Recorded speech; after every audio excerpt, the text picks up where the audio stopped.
बच्चों, हम शुरू करने जा रहे हैं कक्षा 7 का विज्ञान विषय का अध्याय 9 मृदा। बच्चों, इस पाठ में हम समझेंगे कि मृदा क्या होती है। इसके अलावा हम मृदा के प्रकारों को और मृदा परिच्छेदिका की विभिन्न परतों को भी समझेंगे। तो चलिए शुरू करते हैं।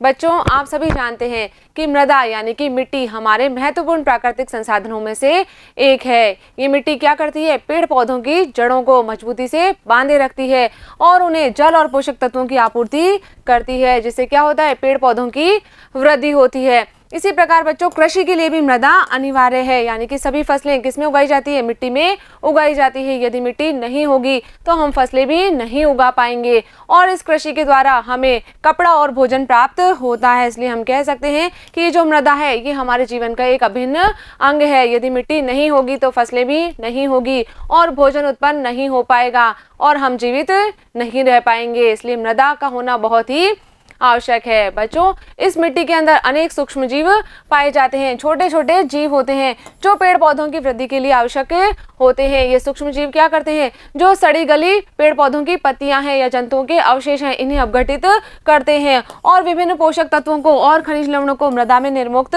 करते हैं। ये पोषक तत्व वापस से पेड़ पौधों की जड़ों के द्वारा अवशोषित कर लिए जाते हैं। लेकिन बच्चों, जब कभी भी हम पॉलिथीन की थैलियां और प्लास्टिक का उपयोग करते हैं तो क्या होता है? ये पदार्थ मृदा को प्रदूषित कर देते हैं। जब हम इन्हें मिट्टी में फेंक देते हैं तो क्या होता है? मृदा का प्रदूषण होता है और इन सूक्ष्म जीवों को हानि पहुंचती है। इसी प्रकार जब हम अपशिष्ट पदार्थों को, रसायनों को, पीड़कनाशकों आदि को क्या करते हैं? मृदा में डाल देते हैं तो इनसे भी ये सूक्ष्म जीव प्रभावित होते हैं और उनकी वृद्धि रुक जाती है। यानी कि यहाँ पर क्या हो रहा है? मृदा का प्रदूषण हो रहा है और इन सूक्ष्म जीवों की वृद्धि यहाँ से प्रभावित हो रही है। चलिए आगे हम समझते हैं मृदा परिच्छेदिका को। इसे बच्चों सॉइल प्रोफाइल भी कहते हैं।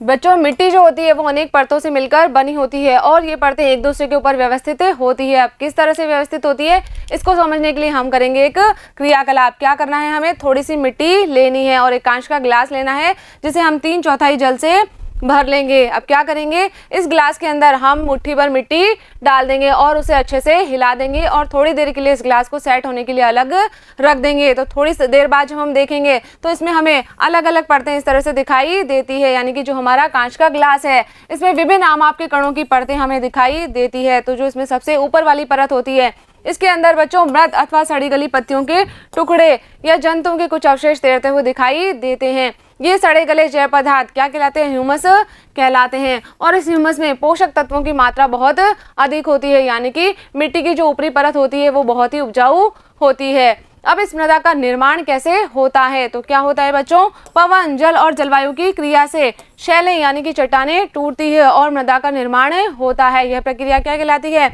यह प्रक्रिया अपक्षय कहलाती है। यानी कि चट्टानों को क्या हो रहा है? यहाँ पर अपक्षय हो रहा है। अब यदि हमें मृदा की विभिन्न परतों को देखना है तो हम क्या करेंगे? इस मिट्टी की हम ऊर्ध्व काट देखेंगे और मिट्टी की जो ऊर्ध्व काट है वो क्या कहलाती है? मृदा परिच्छेदिका कहलाती है।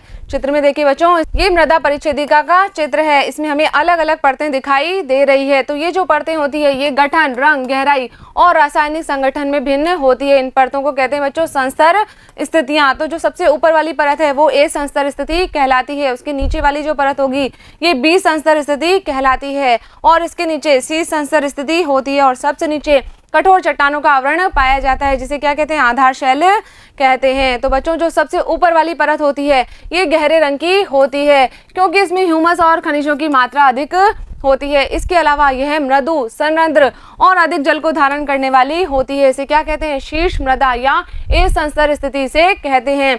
ये जो शीर्ष मृदा होती है ये कृमियों, कृंतकों, छछूंद्रों और भृंगों यानी कि बीटल्स को आवास प्रदान करती है। यानी कि बहुत सारे जीव इस मृदा में निवास करते हैं। इस शीर्ष मृदा के जो नीचे की परत होती है इसमें ह्यूमस कम मात्रा में होती है लेकिन इसमें खनिज लवण अधिक मात्रा में पाए जाते हैं और यह परत अधिक कठोर और अधिक घनी यानी कि संहत होती है। इसे क्या कहते हैं? बी संस्तर स्थिति या मध्य परत इसे कहते हैं। और जो तीसरी परत है वो क्या कहलाती है? सी संस्तर स्थिति कहलाती है जो दरारों और विद्रोह युक्त शैलों के छोटे ढेलों से बनी होती है। यानी कि इसके अंदर क्या पाए जाएंगे?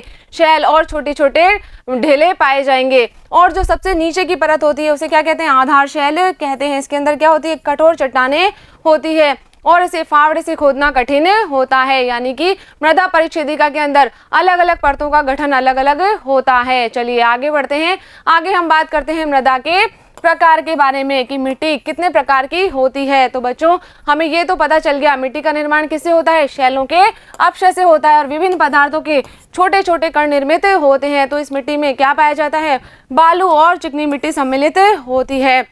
और मिट्टी हम मृदा किसे कह रहे हैं बच्चों, जिसके अंदर शैल कण और ह्यूमस का मिश्रण है, ये क्या कहलाता है, मृदा कहलाता है। अब बच्चों ये जो मृदा है इसमें जीवाणु, पादप मूल और केंचुए जैसे जीव भी महत्वपूर्ण अंग होते हैं, यानी कि मृदा के अंदर क्या क्या पाया जाएगा, शैल कण होंगे, ह्यूमस होंगे, इसके अलावा जीवाणु, पादप मूल और जो केंचुए जैसे जीव हैं वो भी इस मिट्टी में पाए जाते हैं।